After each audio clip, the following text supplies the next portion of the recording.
칸트와 헤겔에 대한 회의. 우선 철학을 택하게 된 동기부터 말하기로 하자.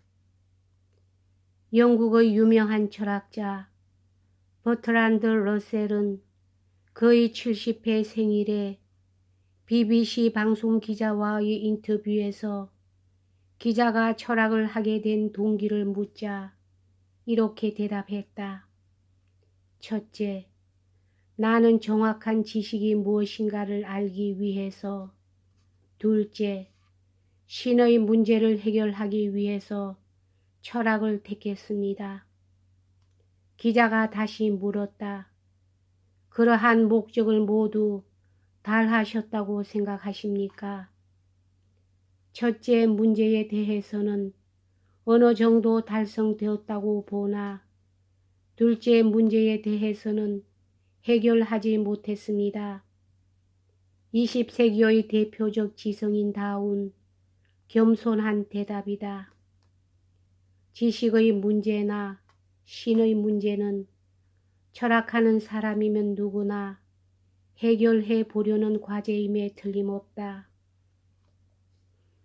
그러나 사람에 따라서 이 문제에 접근하는 방법과 관점 또는 입장이 다르고 따라서 어느 쪽에 더 중점을 두느냐 하는 것도 달라진다.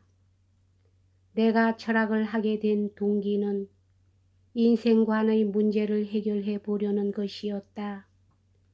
고등학교 시절에 톨스토이에 심취했던 나로서는 인생이란 무엇인가 하는 것은 가장 심각한 문제였던 것이다.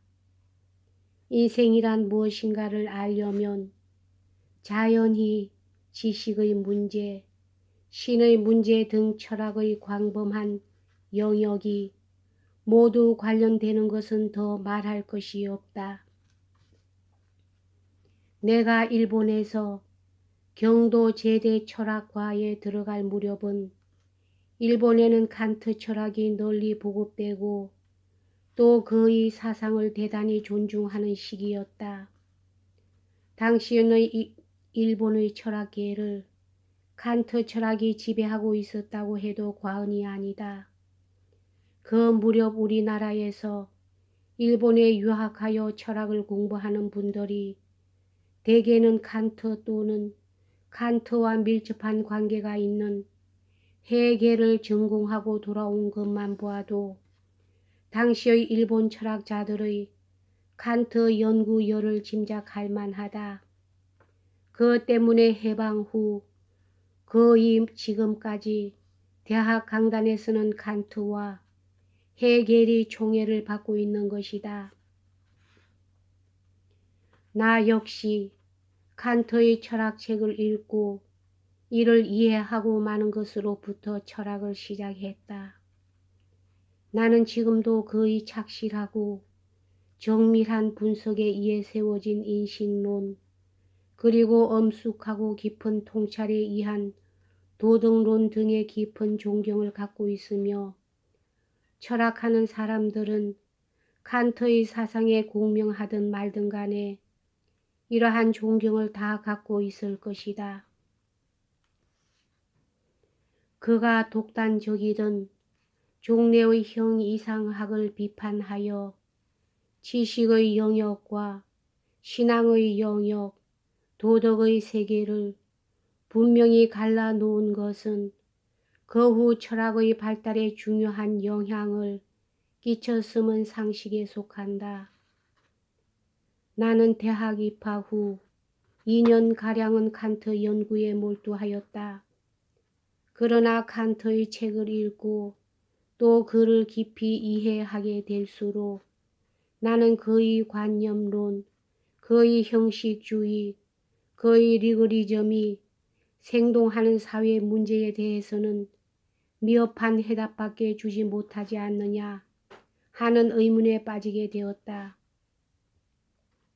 순수한 지식의 세계, 순수한 이론의 세계에서는 칸트는 더할 수 없이 정직하고 훌륭한 사상가인 것 같았으나 이론의 세계에서 한 걸음 물러나 현실의 세계에 들어서게 되면 그의 사상은 아름다운 이상이기는 하나 현실의 문제를 구체적으로 해결하는 힘은 적다는 것을 느꼈던 것이다. 예를 들면 칸트는 순수한 의무의식에서 행하는 행위만이 도덕적이라고 한다. 선의지만이 무제한한 선으로 간주될 수 있다고 하는 칸트로서는 의무의식을 도덕의 원천으로 보는 것은 당연한 일인 것이다. 또 이러한 입장에서 보면 행위의 선 또는 악은 그가 어떠한 동기에서 그러한 행위를 하였는가 하는 동기에 의해 판정되어야 한다고 할 수밖에 없다. 동기 자체가 순수한 곧 의무의식에서 주어진 것이라면 그 결과야 어떻든 그 행위는 도덕적이라는 그의 동기주의는 인간을 정신적 존재로 보는 사람들에게는 큰 감명을 준다. 그러나 가령 어떤 청년이 곤경에 처해 있는 벗을 구하기 위해 도둑질에 나섰다가 실수로 살인까지 저지른 경우를 가정해보자. 이 청년이 그 친구를 도와주는 것이 자신에게 이익이 되기 때문이 아니라 오직 친구를 사랑하고 도와주어야 한다는 엄숙한 동기에서 출발하였다고 한다면 그의 살인까지도 무시해 버려야 할 것인가. 그렇게 되면 현실 사회의 질서는 붕괴되고 말 것이다.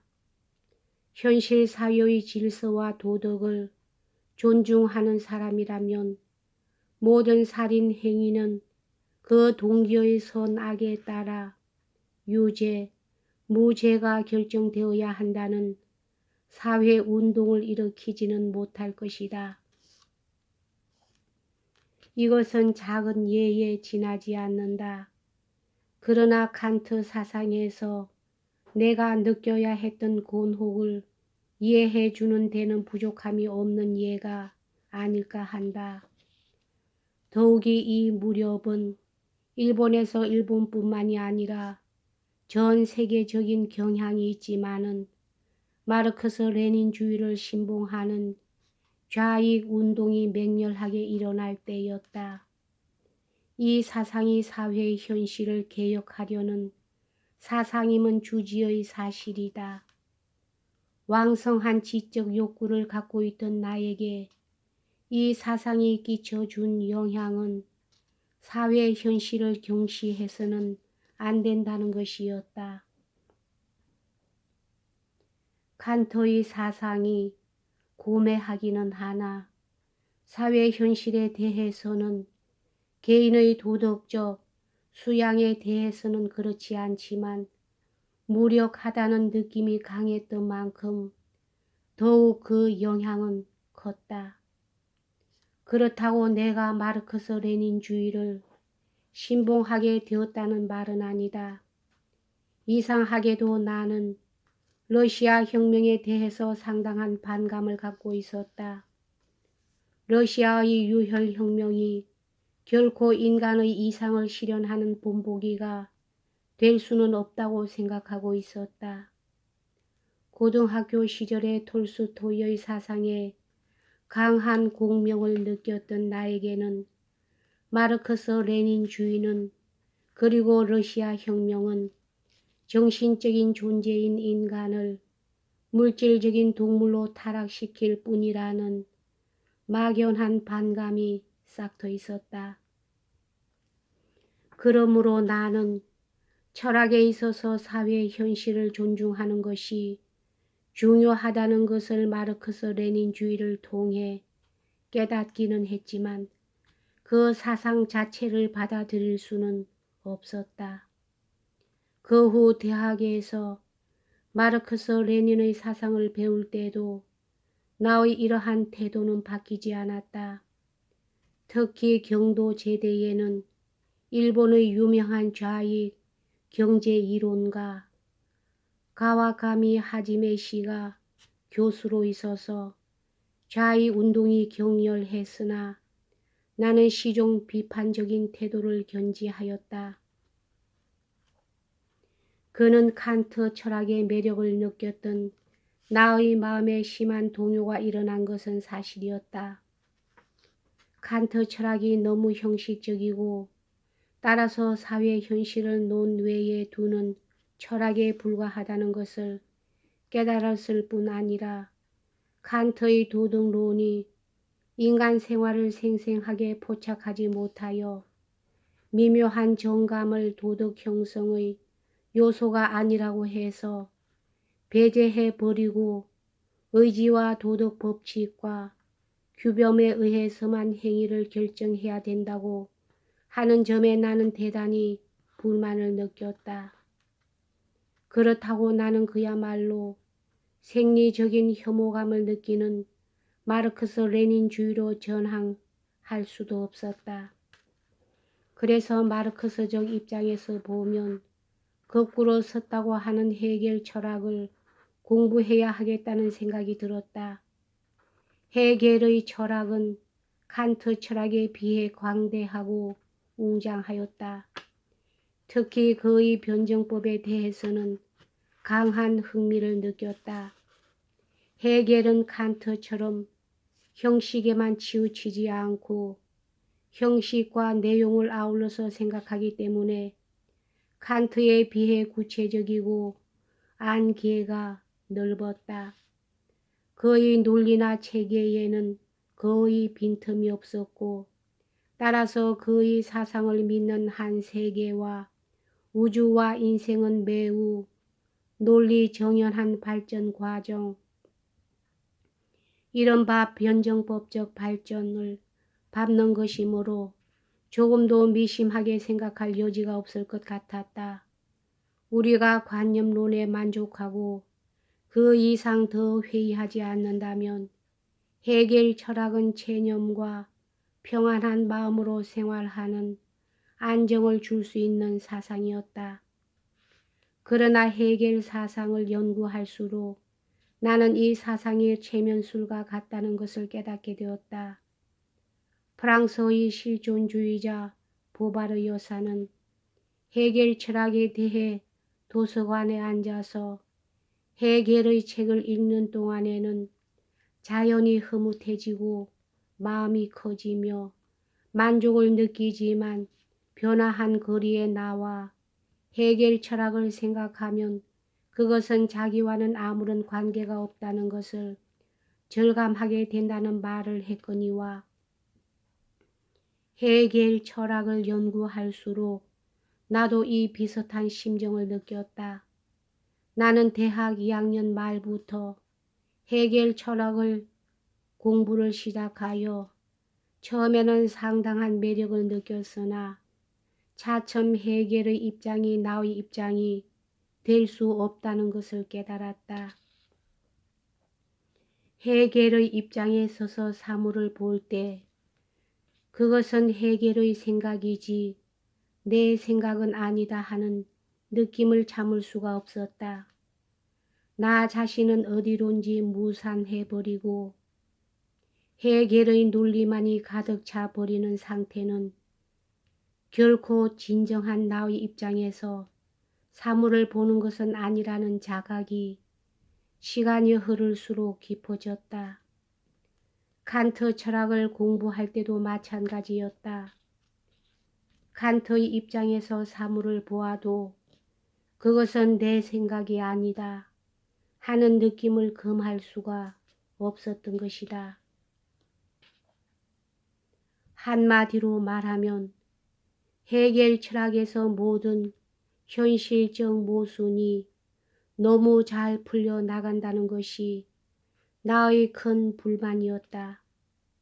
인간의 불행과 깊은 고뇌를 경험한 사람은 모든 것이 순순히 풀려 나가는데 쉽게 동의하지 못할 것이다. 하기는 사람의 삶이 자로 잰 듯이 정확하고 빈틈이 없을 만큼 논리적이라면 인간의 고뇌는 부쩍 줄어들어 생은 고해라는 말도 실감을 빼앗기겠지만 그렇지 못한 데에 가미가 말한 인간의 부조리가 있는 것이 아닌가. 여기까지 하겠습니다.